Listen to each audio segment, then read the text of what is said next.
Now pressure difference between two sides of a curved liquid surface. तो एक एक करके हम एक्सप्लेन करते हैं।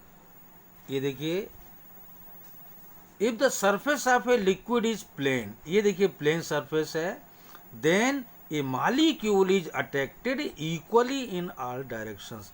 अगर ये मालिक्यूल है तो इधर वाला ये सब इसको अट्रैक्ट करेंगे, hence the resultant force due to surface tension on the molecule is zero. जो रिजल्टेंट फोर्स होगा ये क्या होगा, ये जीरो होगा, ये जीरो होगा। तो प्लेन सरफेस पर रिजल्टेंट फोर्स जीरो होगा।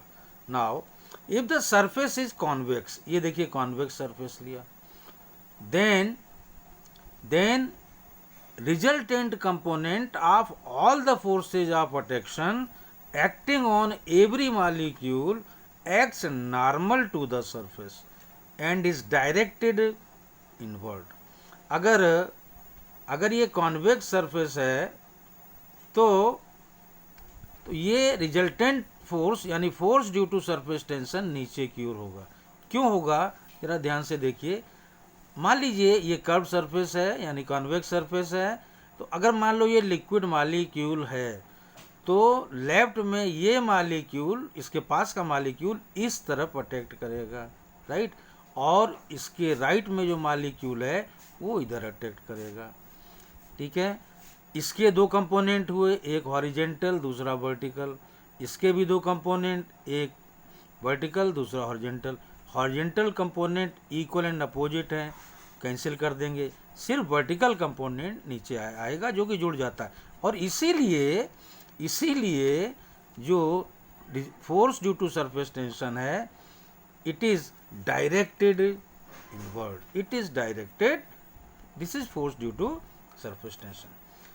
Now if the surface is concave, ये देखिए कॉनकेव सरफेस लिया, then every molecule experience a resultant force due to surface tension acting normally outwards, acting normally outwards। ये ऊपर की ओर फोर्स लगता है, force due to surface tension. क्यों लगता है, फिर समझिए। अगर यहाँ पर एक लिक्विड मालिक्यूल है तो पड़ोसी मालिक्यूल इधर अट्रैक्ट करेगा, इसके दो कंपोनेंट हो गए हॉरिजेंटल वर्टिकल। उसी तरह पड़ोसी मालिक्यूल ये इसको अट्रैक्ट करेगा, इसके भी दो component horizontal vertical. Horizontal components cancel कर देंगे, वर्टिकल कंपोनेंट्स ऊपर की ओर ये जुड़ जाएंगे, तो इसीलिए फोर्स लगता है ऊपर की ओर। It is force due to surface tension, तो it is acting normally outwards.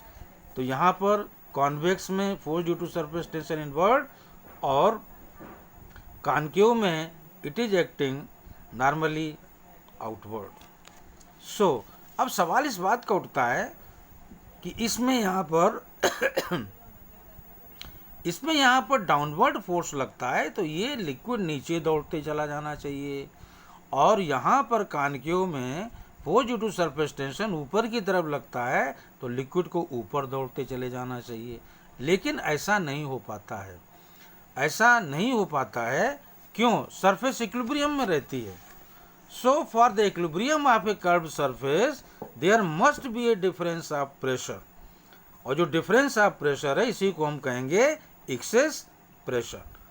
तो so for the equilibrium of a curved surface there must be a difference of pressure यानी excess pressure between its two sides so that excess pressure force may balance the resultant force due to surface tension।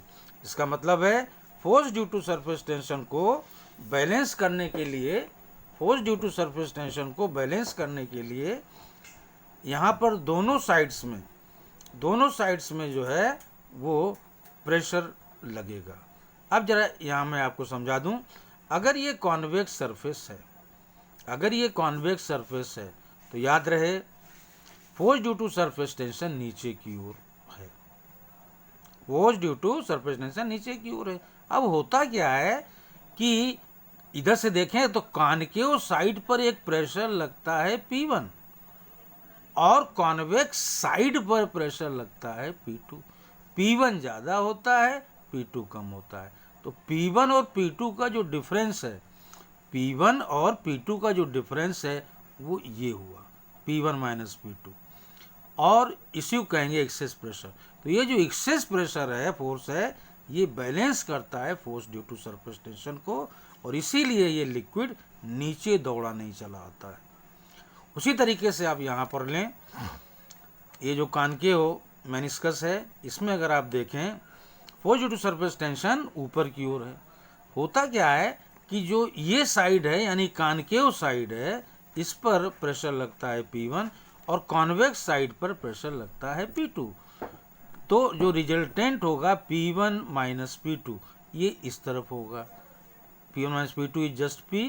तो ये क्या है, इसके बराबर हो जाएगा, इसीलिए ये सरफेस इक्विलिब्रियम में होती है। तो for the equilibrium of a curved surface there must be a difference of pressure, इसको कहते हैं एक्सेस प्रेशर। और ये जो एक्सेस प्रेशर फोर्स है, it balances the resultant force due to surface tension. और एक खास चीज देखिए कि चाहे आप कॉन्वेक्स सरफेस लो, मेनिस्कस लो, या कॉनकेव मेनिस्कस लो, कॉनकेव साइड पर प्रेशर हमेशा ज़्यादा है, P1 ज़्यादा है, और कॉन्वेक्स साइड पर प्रेशर P2 कम होता है। ये खास बात है। Hence the pressure on the concave side must be greater than the pressure on the convex side. Pressure on concave side is always greater than pressure on the convex side, यानी P1 is greater than P2। और ये जो excess pressure है P, यानी pressure difference P1 minus P2, excess pressure P, it balances the force due to surface tension. और इसीलिए ये surface, चाहे वो कॉन्वेक्स मेनिस्कस हो चाहे कॉनकेव मेनिस्कस हो, इक्विलिब्रियम में होता है।